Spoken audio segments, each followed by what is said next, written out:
따라서 해보세요. 짐과 함께 짐 진 자도 맡아주신다. 이와 같은 제목으로 말씀을 전하겠습니다.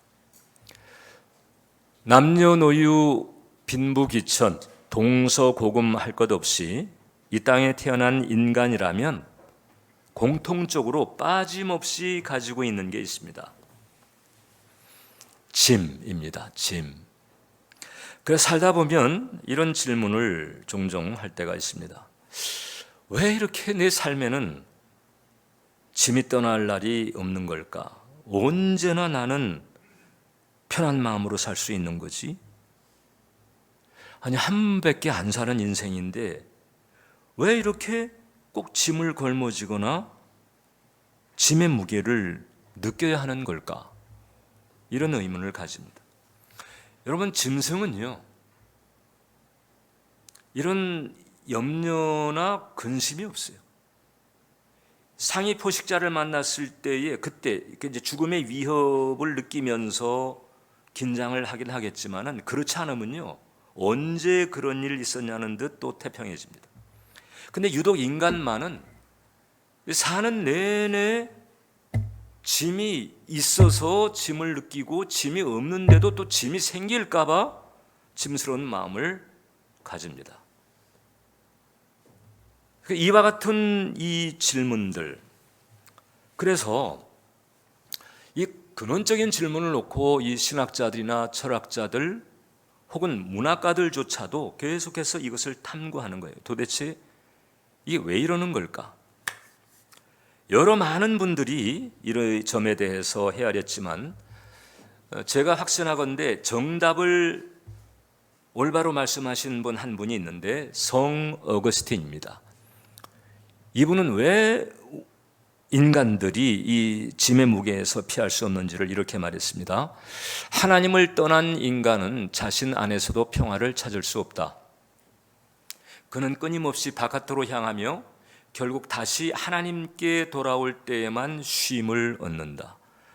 하나님을 떠났기 때문에 짐이 있는 거예요.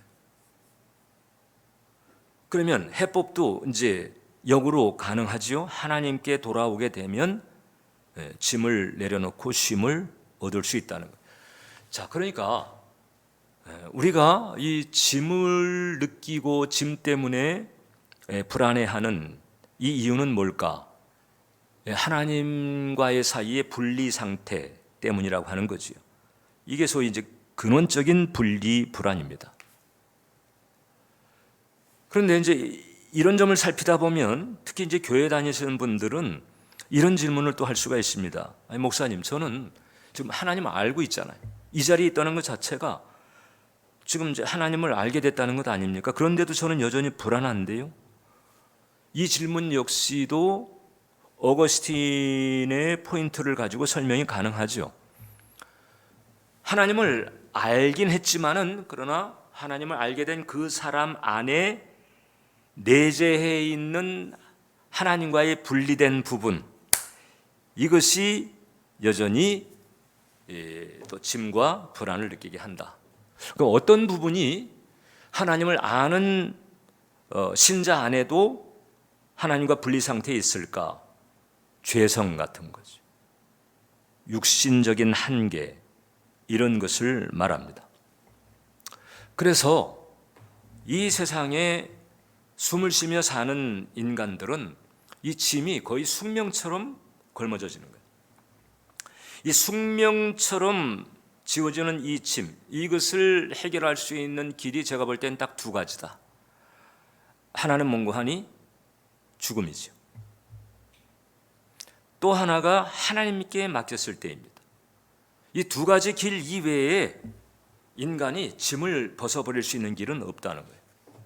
자, 그렇다고 우리가 이제 죽을 수는 없는 거잖아요. 그렇다면 딱 또 다른 길, 이게 이제 복된 길이기도 한 건데 하나님께 돌아가는 것입니다. 어거스틴이 말하는 것처럼 하나님께 다시 돌아올 때에만 쉼을 얻을 수 있다. 하나님께 돌아가는 거예요.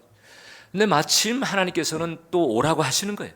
내게로 오라는 거예요. 수고하고 무거운 짐진 자들아 다 내게로 오라. 그리고 내게로 오라 하실 때에는 중요한 전제가 있는 거죠. 내가 너의 짐을 져주겠다. 내가 너의 짐을 걸머지겠다. 그래서 하나님의 이력서가 있다고 한다면, 그리고 하나님의 이력서에 주특기란이 있다고 한다면, 제가 볼 때는 날마다 사람의 짐을 져주는 일, 이게 하나님의 잡 디스크립션에 있을 거다 하는 저는 확신을 가지고 있어요. 오늘 성경 본문이 우리에게 그것을 가르쳐주고 있는 거잖아요. 하나님은 날마다 우리의 짐을 져주시는 분이다. 그래서 첫 번째 우리는 이제 우리가 하나님을 대할 때 이 크신 하나님의 미세한 관심에 대해서 확신을 가져야 된다. 하나님은 온 우주 만상을 창조하시고 섭리하시고 유지하시며 컨트롤하시는 분이십니다. 그러면서도 그 하나님께서는 이 나 같은 이 미물의 안에 오셔서 함께 하시면서 나의 삶을 살펴주시는 이 미세한 관심을 우리에게 풀어주신다. 지금 이제 우리가 읽었던 시편 68편, 이것은 승리의 찬가입니다. 이 시편 기자가 우리 이제 이 읽은 9절, 19절 이 전을 보게 되면 거기에 출애굽의 그 놀라운 파노라마, 그리고 이 시내 산에서의 그 놀라운 그 빽빽한 구름에 불과 같은 하나님의 임재가 임했던 그 찬란한 모습, 그리고 가나안 땅의 정복, 이 웅장한 이 승리의 스토리들을 언급하는 내용이었는데, 그 웅장한 승리의 스토리 가운데서 이 19절에 와가지고는 개인적인 고백이 등장하는 거예요. 어떤 고백이냐? 하나님은 날마다 우리 짐을 지시는 주가 된다. 요게 이제 바꿔 말하면 하나님은 날마다 나의 짐을 지신다. 하나님은 날마다 이 정죄의 짐을 지시는 거예요. 여기서 짐이라고 하는 것은 히브리 원어로 볼 때는 이제 마사라고 하는데, 이것은 뭐 자질구레한 정도가 아니고 마치 그 애굽 시절에 이스라엘 백성들이 애굽에서 종살이하면서 온갖 노역을 다 걸머지면서 이 고통스러운 삶을 살았잖아요. 그 정도의 그 무거운 무게를 가지고 있는 단어가 여기서 짐입니다. 그러니까 이게 우리의 존재를 꺾어버릴 만한 이 짐이 무거우니까 이제 눌리잖아요. 눌리게 되면은 이제 이게 찌직 금이 가고 이게 망가지는 균이 일어나는데 그걸 스트레스라고 하잖아요. 그러니까 이런 짐들을 하나님께서는 기꺼이 줘주신다. 기꺼이. 그냥 당신이 하시는 일이라고 보는 거예요. 날마다 우리 짐을 지시는 주, 이 표현을 하나님께서는 오케이 하실 뿐만 아니라 선제적으로 우리에게 다가오셔서 내가 좀 그런 일을 하니까 좀 나한테 맡겨라, 이렇게 말씀하십니다. 이 말씀을 우리가 익히 아는데도 우리가 선뜻 주님께 짐을 맡기지 못하는 이유들이 신자들 가운데 적지가 않은데, 그것은 뭔가 하니 그 전능하신 창조자, 그 거룩한 불꽃 같으신 그분께서 나를 챙겨주신다고? 이 사람들은요 각자 자기 자신에 대해서 잘 알고 있잖아요. 나의 꼬락서니. 겉으로 드러나는 것은 마치 가면을 쓰면서 살듯 이렇게 포장을 하지만은, 그러나 나의 내면, 나 혼자 있을 때 그 적나라한 자신의 모습을 알아요. 그래서 이 창조주 하나님의 그 태양빛과도 같은 그 의의 앞에서 이제 사실 주눅이 드는 경우가 있는 것입니다. 나 같은 것을 챙기신다고 자신 없어 하는 거예요. 성경에서 시편 기자도 같은 질문을 던진 적이 있습니다. 시편 8편 4절을 보게 되면 사람이 무엇이기에 주께서 저를 생각하시며, 이게 딱 지금 한 줄 이렇게 나온 것 같지만 제가 드린 말씀처럼 자기 자신의 어떠함을 아는 거예요. 나를 그 하나님이 챙겨주신다고 자신 없어 하는 거예요. 그런데 하나님은 우리의 생각을 넘어서신다. 하나님이 내게 오셔서 나를 챙겨주시는데 그것은 내가 같이 있어서가 아니고 내가 깨끗해서 뭐 하나님의 도움을 받을 만한 자격을 갖추어서가 아니라 그냥 본성 자체가 하나님이신 그 하나님께서 그 사랑을, 본성 자체가 사랑이신 그 하나님께서 나를 찾아오셔서 그 사랑으로 나를 품어주시는 거예요. 그 C.S. 루이스가 이런 얘기를 한 적이 있습니다. 하나님은 우리가 중요해서가 아니라 사랑하시기에 관심을 가지신다. 물론 우리는 하나님의 존귀한 자녀로서 중요한 존재예요. 존귀한 자녀가 되었기 때문에 중요한 존재가 된 거죠.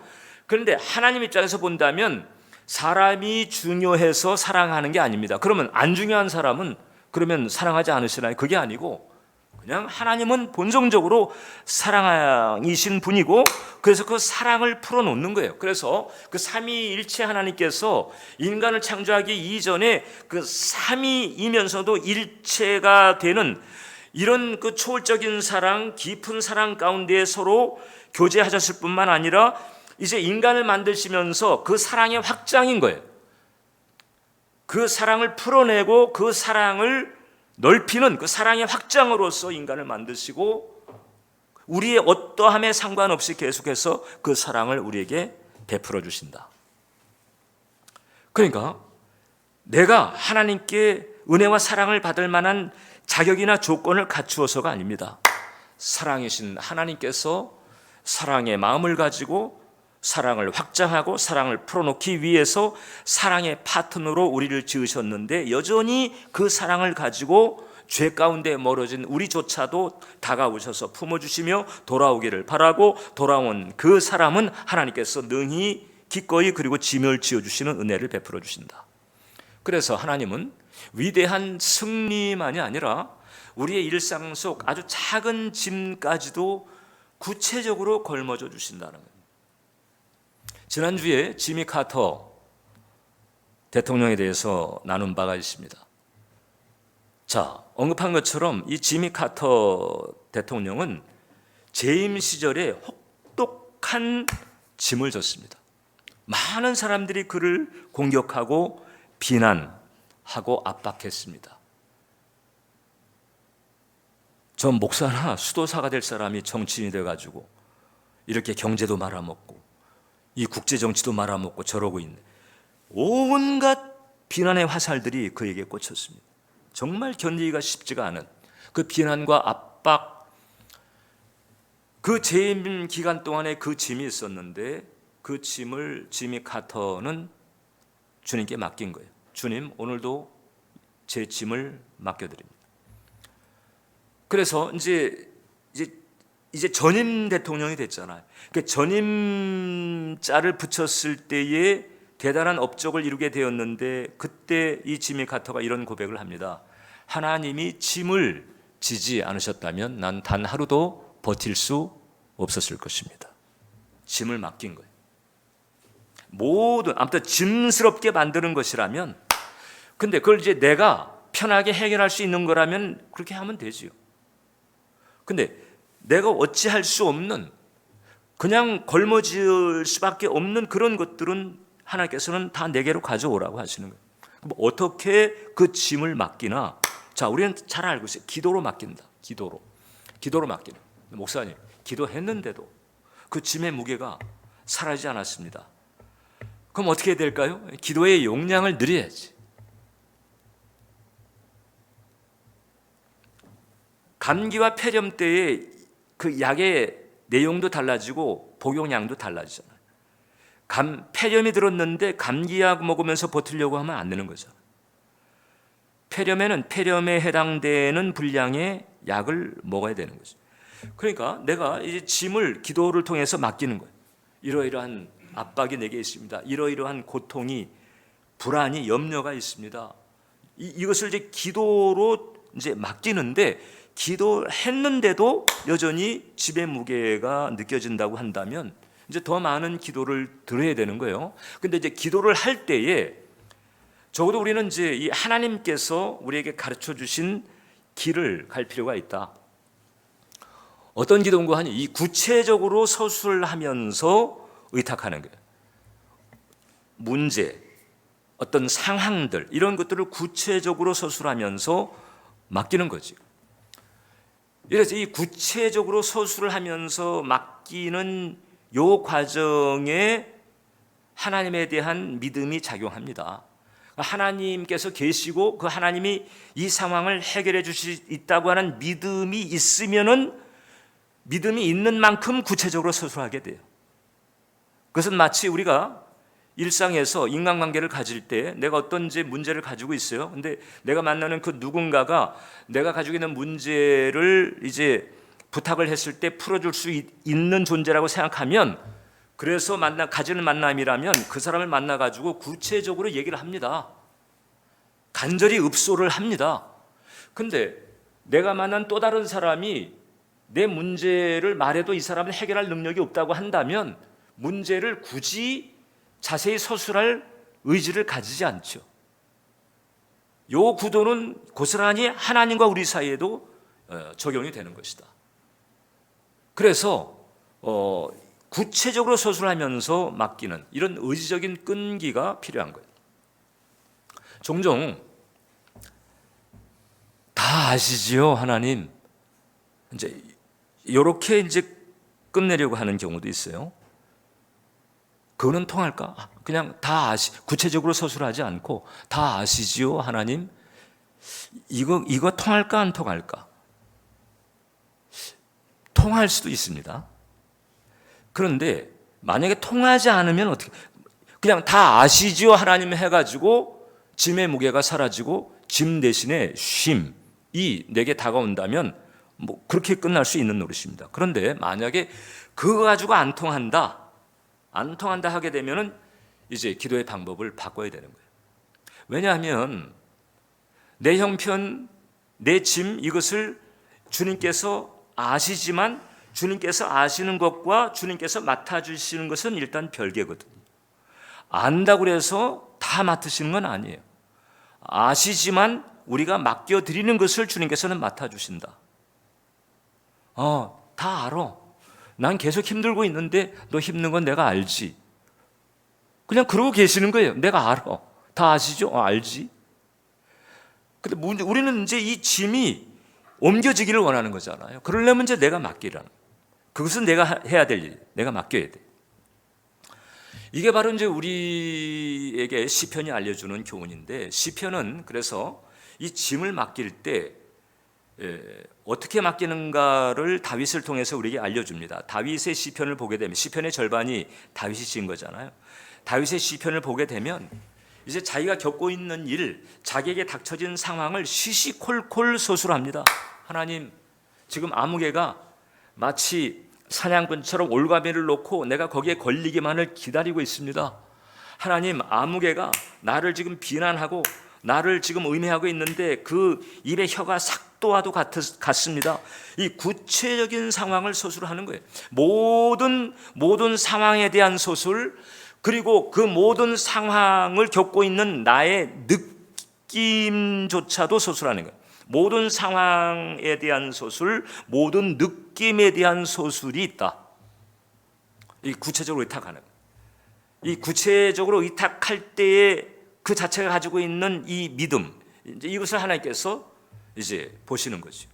그래서 이렇게 모든 상황에 대한 소술, 모든 느낌에 대한 소술을 주님 앞에 올려드리려면 불가피하게 일정한 시간 주님께 집중할 수 있는 시간, 주님께 집중할 수 있는 조건을 구비하는 것이 필요하죠.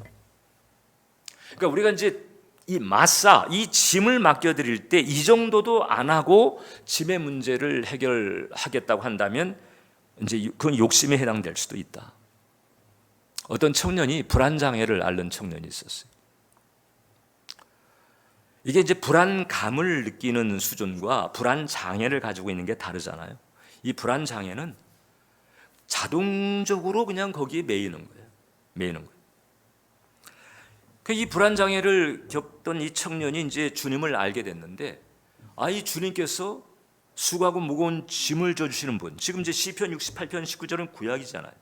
마태복음 11장 28절을 보게 되면 그건 예수님께서 수고하고 무거운 짐진 자들아 다 내게로 오라. 그러니까 구약도 신약도 이 삼위 하나님께서 우리의 짐을 져주시는 분임을 분명히 우리에게 가르쳐주고, 이것을 이제 깨닫게 된 거예요.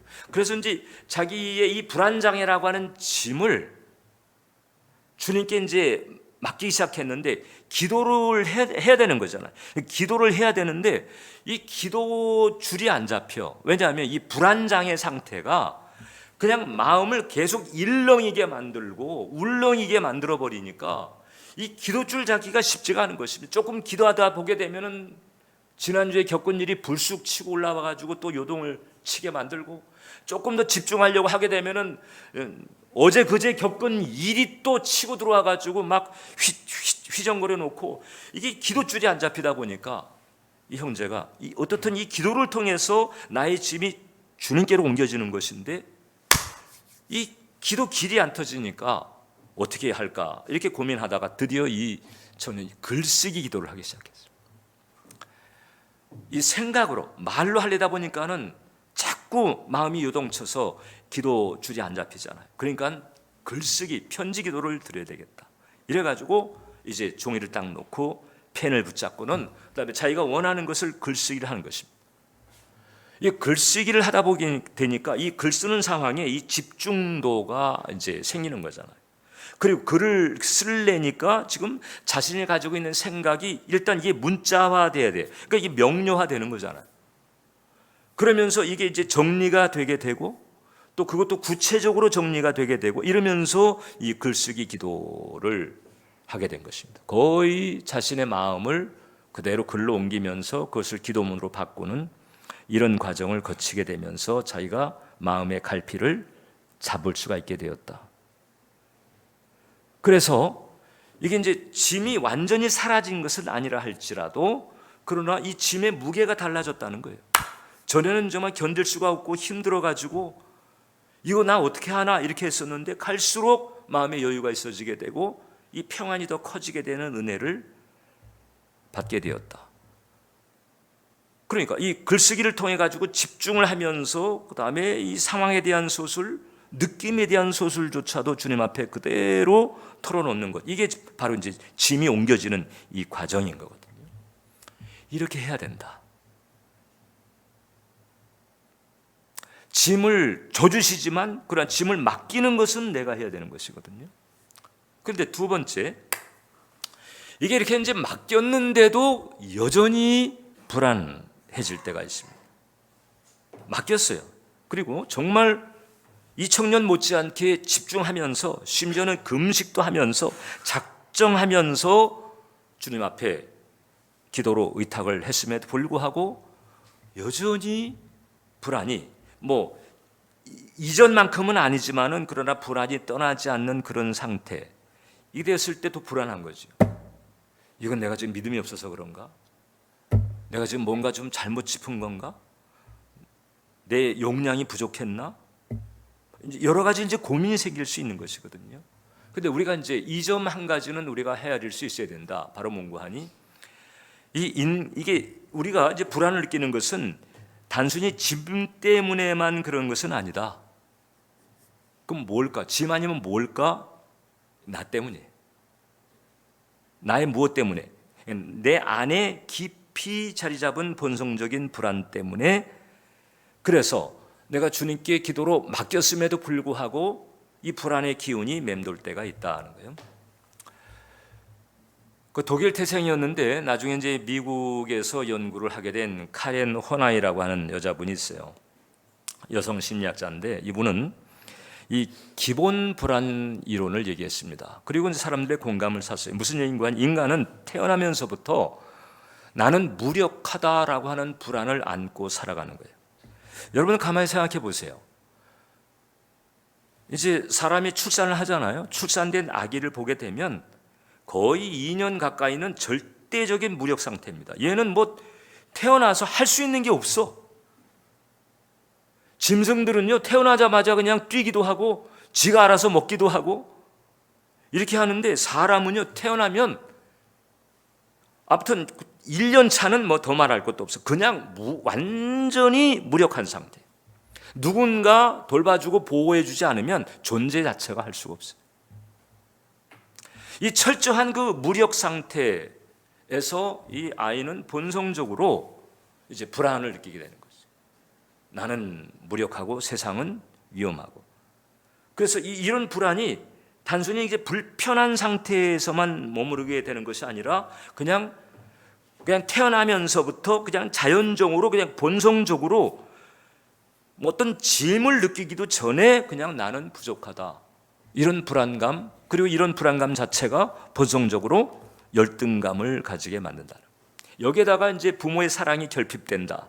이제 이러면 더 하는 거죠. 이 카렌 호나이는 그래서 이 부모의 사랑 결핍.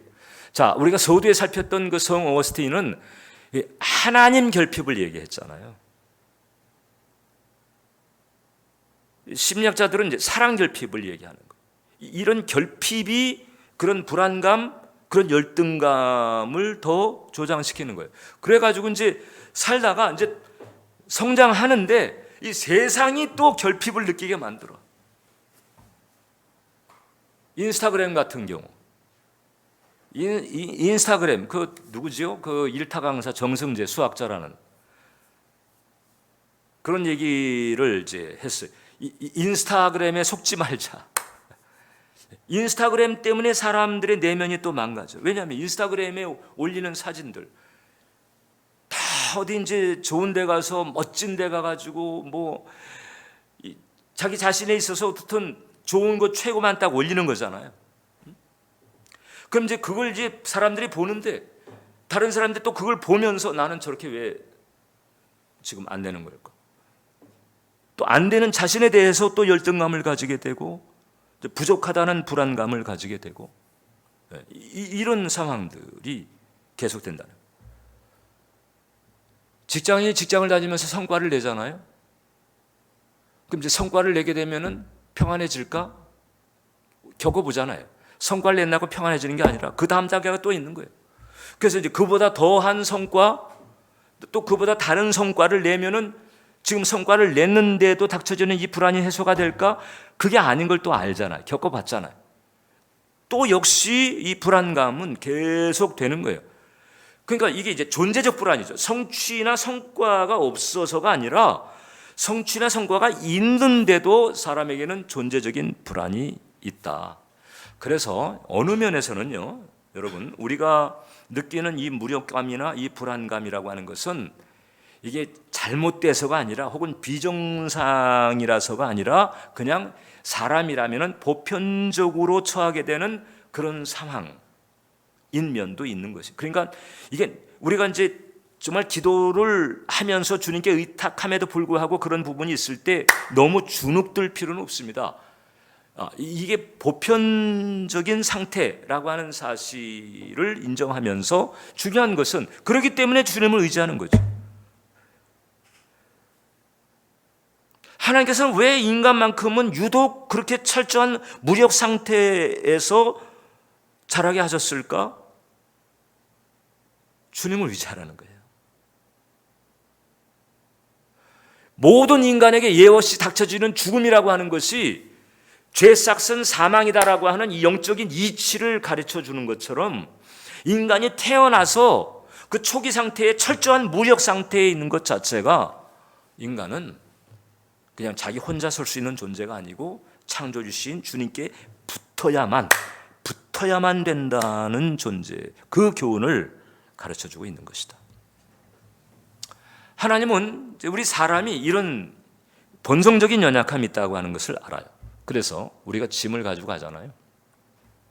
그때 하나님은 정말 은혜롭게도 우리의 짐만 맡으시는 것이 아니고 이 연약한 우리도 맡아주신다. 이게 시편 55편 22절을 보면 이런 구절이 나와요. 내 짐을 여호와께 맡기라 그가 너를 붙드시고. 아니, 짐을 맡겼으면 그 짐을 붙들어 주셔야 되는 거잖아요. 짐을 걸머져 주셔야 되는데 이 구절은 뭐라고 말할까요? 그가 너를 붙드시고. 내가 가지고 있는 짐을 맡기는데 하나님은 나를 붙드시고 짐만이 아니라 그 짐을 걸머쥐고 있는 나까지 붙들어 주시는 거예요. 왜? 이 본성적 연약함, 이것을 아시기 때문에. 찰스 스펄전이 이 구절을 강의하면서 그래서 딱 잘라서 이렇게 잘 정리를 해줬습니다. 하나님은 단순히 짐만 맡으시는 것이 아니고 짐진 나 자신도 같이 맡아주신다. 구체적인 짐, 생계의 짐, 생활의 짐, 질병의 짐, 관계의 짐, 재정의 짐, 이런 짐만이 아니고 그 짐 때문에 불안해하는 나 자체도 함께 맡아주시는 이 은혜가 여러분들에게 열려진 줄 믿으시길 바랍니다. 그래서 나 자신도 주님께 맡기는 것이 필요하다. 그래서 짐과 나, 이 둘 다 맡기는 거예요. 둘 다 맡겨버리는 거예요. 자, 그러면 제가 여러분들에게 우리가 이제 이 가지가지 종류의 짐을 맡길 때 무엇을 통해서 맡기나? 기도를 통해서 맡긴다고 그랬죠. 기도할 때에 그래서 일정 시간 집중을 하면서 모든 상황에 대한 소술, 모든 느낌에 대한 소술도 기도로 맡기자 했단 말이죠.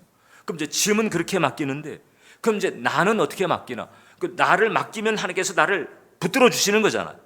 나를 안 맡기면 하나님도 붙들어 줄 수가 없어요. 내가 안 맡기는데 하나님이 이렇게 강제적으로 붙들어 주시지 않습니다.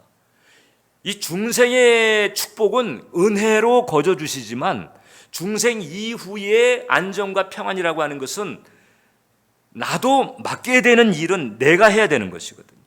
그럼 기꺼이 맡아주시는 거예요. 그럼 나는 어떻게 맡기나? 나의 연약함은 일단 토설을 통해서 맡깁니다. 토설 혹은 토로.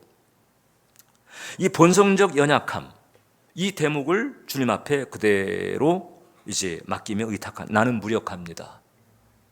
내가 할 수 있는 것은 아무것도 없습니다. 따지고 보면 내가 내 마음대로 할 수 있는 게 없어요. 뭔가 조금만 틀어져도, 여러분, 우리 인간은요 얼마나 연약한 거 하니, 우리 몸에 그 엄청난 이 실핏줄이 흐르고 있잖아요. 이 뭐 대동맥 큰 핏줄기 말고 그냥 실핏줄 하나만 딱 막혀도 그냥 끝장나는 존재예요. 그거 하나만 딱 막혀도 그냥 인사불성 돼버리고, 그 모든 업적, 명예, 그 모든 것들이 그냥 날아가 버리는 그런 연약한 존재입니다. 그래서 이런 부분을 주님께 의탁하면서 창조주가 되시는 하나님, 피조물된 연약한 나를 주님께 의탁합니다. 이렇게 주님 앞에 이렇게 토로하듯이, 토설하듯이 기도하는 것이 필요하다. 근데 이렇게 이제 토설을 해도 사람에 따라서 이런 이 본성적인 연약함이 이 구조화된 이런 경우에는요, 이 토설을 백날을 해도 토설거리가 계속 나옵니다. 마치 이게 치료되지 않은 상처에서 고름이 계속 흘러내리는 것처럼, 상처 치료가 돼야 되는데 계속 흘러나오는 고름만 닦는 이런 경우들도 있다. 그럼 그거는 그렇게 구조화된 내면의 상태는 우리가 어떻게 다뤄야 될까? 이제 여기에 하나님께서 우리에게 권하시는 중요한 방법이 있다. 그것이 바로 뭔고하니 신앙 고백인 거예요. 여러분, 우리는 특히 이제 우리 은정교회 여러분들은요, 이 신앙 고백, 짤막한 선포, 이걸 좀 열심히 하자고 그랬죠. 주님께 자주 질문도 던지고, 그 다음에 짤막한 이 신앙의 선포, 주님 나와 함께 하십니다. 내가 그리스도 안에 새 사람 되었습니다. 이런 그 신앙의 고백, 신앙의 선포, 하나님께서 나의 짐을 맡아주십니다. 성령께서 내 안에 계십니다. 이런 그 신앙 고백과 이런 신앙의 선포, 입술로 시인하는 이런 부분을 우리가 열심히 해야 될 필요가 있다. 이게 내가 주님 앞에 나의 마음의 그늘을 토설하는 것으로 이게 쉼이 다가오지 않는다면, 이것은 내 내면의 구조를 바꿀 필요가 있다는 것이고, 내 내면의 이 연약한, 이 구조적 연약함을 뒤집을 수 있는 길이 바로 뭔고하니 하나님의 말씀을 내가 받아들이고 그 말씀을 잡고 내 영혼에 새기는 거예요. 아까 우리가 찬양 드렸죠. 내 영혼아 너는 어찌 불안하여 하는가? 나는 내 얼굴을 도우시는 하나님을 바라보리로다. 자기 영혼을 향해 가지고 이건 명령을 하거나 자기 영혼의 내용을 이렇게 바꿔나가는 이런 과정이 필요하다. 여기 지금 컵이 있잖아요. 이 컵이 이제 움직일 수 없는 딱 붙어 있는 컵이라고 해보세요. 근데 이 컵 안에 흙탕물이 담겨져 있어요. 이 컵 안에 담기는 흙탕물을 맑은 물로 바꿀 수 있는 길이 뭐죠? 이걸 움직일 수 있으면 그냥 들어다가 뒤집어 엎어버리고 물로 바꿔버리면 되는데 그럴 수는 없어요. 그럼 이제 방법이 뭐죠? 그럼 이제 계속해서 맑은 물을 계속 붓는 거죠. 그 흙탕물이 아무리 찌라더라도 계속 맑은 물을 붓고 또 붓고 계속 붓게 되면 그 어느 시점에서는 맑은 물로 다 바뀌어지게 되는 것과 같은 그런 이치인 거예요. 그래서 이 내면의 이 구조적 연약함이라고 하는 것은 계속해서 하나님의 진리의 말씀을 붙들고 그 진리의 말씀을 나의 내면에 계속 들이붓는 거죠. 들이붓는 거예요. 읽든지 묵상하든지 암송하든지 계속 들이붓는 것입니다. 히브리서 4장 12절을 보면 하나님의 말씀은 살아있고 활력이 있어 좌우에 날선 어떤 검보다도 예리하여 혼과 영과 및 관절과 골수를 찔러 쪼갠다. 혼과 영과 관절과 골수를 찔러 내면의 아주 미세한 부분까지 날카로운 메스처럼 미세한 부분까지 하나님의 말씀은 성령님과 함께 파고 들어가서 그래서 우리의 영혼을 정화시켜 주신다. 그리고 때로는 이 하나님의 진리의 말씀을 붙잡고 그 다음에 때로는 명령하듯이 환경을 향해서 선포하는 것도 필요합니다. 마가복음 11장 23절을 보면 이제 이 예수님 말씀이거든요. 내가 진실로 너희에게 이르노니 누구든지 이 산더러 들려 바다에 던져지라 하며 그 말하는 것이 이루어질 줄 믿고 마음에 의심하지 않으면 그대로 되리라. 산더러 들려서 바다에 던져지라. 이거 상식적으로 보면 굉장히 황당한 얘기죠. 이제 이 얘기를 예수님께서 하셨기 때문에 이게 지금 문제가 안 되는 거지. 예수님 아닌 다른 사람이 이 얘기를 했다면은 당장에 2단, 3단 사입이 뭐 논란이 끝이지 않았을 것입니다. 그럼 예수님께서 이렇게 황당하듯 느껴지는 이 산더러 들려 바다에 던지라면 그대로 될 것이요. 야, 이게 말이 돼? 이게 이제 상식을 넘어서는 이야기잖아요. 근데 예수님은 뭔가 하니 너희 상식을 넘어서는 그런 차원이 있다는 것이고 그런 차원의 길이 열려지게 되면 산이 들려서 바다에 던져지게 되는 이건 상식의 차원에서는 말도 안 되는 이 황당한 일이 얼마든지 벌어질 수 있다. 이걸 우리는 기적이라고 말하는 거잖아요. 기적은 상식의 수준을 넘어서는 일인 것입니다. 근데 이 기적이 얼마든지 우리에게 일어날 수 있다. 왜? 하나님께서 우리와 함께 계시고 그 하나님께서 약속의 말씀을 우리에게 주셔서 그 약속의 말씀을 붙들게 되면 그 약속의 말씀은 영적인 세계고 우리가 살고 있는 세계는 이 물질계잖아요. 물질계보다 영적인 세계가 더 근원적인 거죠. 물질계는 3차원이고 영적인 세계는 4차원이니까 보다 높은 차원이 보다 낮은 차원을 이게 지배하고 컨트롤할 수 있는 거예요. 하나님의 약속의 말씀을 내가 믿음으로 받아들이고 이 믿음으로 말미암아 그 약속의 말씀의 성취를 선포하는 이거죠. 이렇게 되면은 그대로 되리라라고 하는 이 가능성이 너에게 주어졌다는 것이요. 하나님 없는 사람에게는 이게 없는 거예요. 하나님 믿는 우리에게는 이와 같은 가능성의 길이 열려졌다. 그래서 이 하나님과 하나님의 약속의 말씀을 신뢰하면서 믿음으로 하나님의 약속의 성취를 이 아주 퍽퍽한 나의 현실에 선포하는 거예요. 지끈지끈하는 나의 몸에도 선포하고 치료의 말씀을 그리고 뭐 삭막하고 아주 이 퍽퍽하게 짝이 없는 나의 재정 상황, 나의 현실 상황에 하나님의 약속의 말씀의 성취를 선포하는 것입니다. 그러면 그대로 되리라. 이 길이 너희에게는 열려졌다는 거죠. 하나님께서는 우리의 짐을 맡아주실 뿐만 아니라 이제 우리의 환경까지도 이제 우리 자신을 통해서 변화시킬 수 있는 이 길을 열어놓으신 거지. 엄청난 은혜인 거예요. 이 엄청난 축복, 이 굿뉴스죠. 이 복음인 거예요. 이것이 우리에게 열려진 줄 믿으시길 바랍니다. 그래서 여러분들을 품으시는 그 사랑의 하나님을 인격적으로 의식하고 인정하면서 그 하나님의 약속의 말씀을 믿음으로 붙들고 나아가게 되면 여러분들의 그 마음 상태에서부터 얼마든지 달라질 수 있다. 이 확신을 가지면서 기도한 사람이 바울입니다. 이 확신을 가지고 하나님께 바울이 기도했더니 이 축복을 그대로 누린 거예요. 그리고 이제 그것을 우리에게 가르쳐 줍니다. 빌립보서 4장 6절로 7절인데 같이 읽겠습니다. 아무것도 염려하지 말고 다만 모든 일에 기도와 간구로 너희 구할 것을 감사함으로 하나님께 아뢰라. 그리하면 모든 지각에 뛰어난 하나님의 평강이 그리스도 예수 안에서 너희 마음과 생각을 지키시. 아무것도 염려하지 말라는 거예요. 염려할 일이 태산인데 아니 염려하지 말라고. 염려하지 않을 수 있다. 왜? 하나님께서, 짐을 져주시는 하나님께서 우리와 함께 계신다. 더 나아가서 그 하나님의 약속의 말씀으로 산 같은 문제도 정리할 수 있는 가능태가 우리에게 열려졌다. 그러니까 아무것도 염려하지 말고 모든 일에 기도와 간구로 감사함으로, 감사함이 언제 나올까요? 믿음 있을 때 나오는 것이거든요. 감사함으로 하나님께 아뢰라. 그러면 당장 환경보다 먼저 너희 마음에서부터 어떤 조짐이 일어날 것인데, 어떤 조짐이냐? 모든 지각에 뛰어난 하나님의 평강이 먼저 흐르게 될 것이다.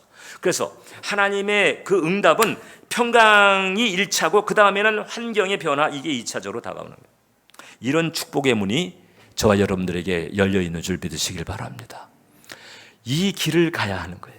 이 길을 가야. 성취, 성과도 막지 못하는 불안, 하나님이 해결해 주신다. 할렐루야. 기도하겠습니다. 자비로우신 하나님 우리 아버지, 주님께서 이렇듯 날마다 우리의 짐을 져주심을 감사합니다. 그래서 날마다 우리에게 있는 짐을 기도로 또 주님께 옮길 수 있는 이 은혜 주심을 감사합니다. 더 나아가서 짐만이 아니라 짐진 나 자신조차도 주님께서 맡아주시고 붙들어 주심을 감사합니다. 원컨대 이제 우리 사랑하는 예배자 한 영혼 한 영혼 붙들어 주셔서 이 짐을 맡기는 원리, 이것을 잊지 않고 늘 날마다 순간순간마다 모든 상황에 대한 소술, 모든 느낌에 대한 소술을 통해서, 심지어 이 본성적 연약함마저도 기도를 통해서 주님께 맡기며 모든 지각에 뛰어난 하나님의 평강을 누릴 수 있도록 주께서 은총과 복을 내려 주옵소서. 예수님의 이름으로 기도합니다. 아멘.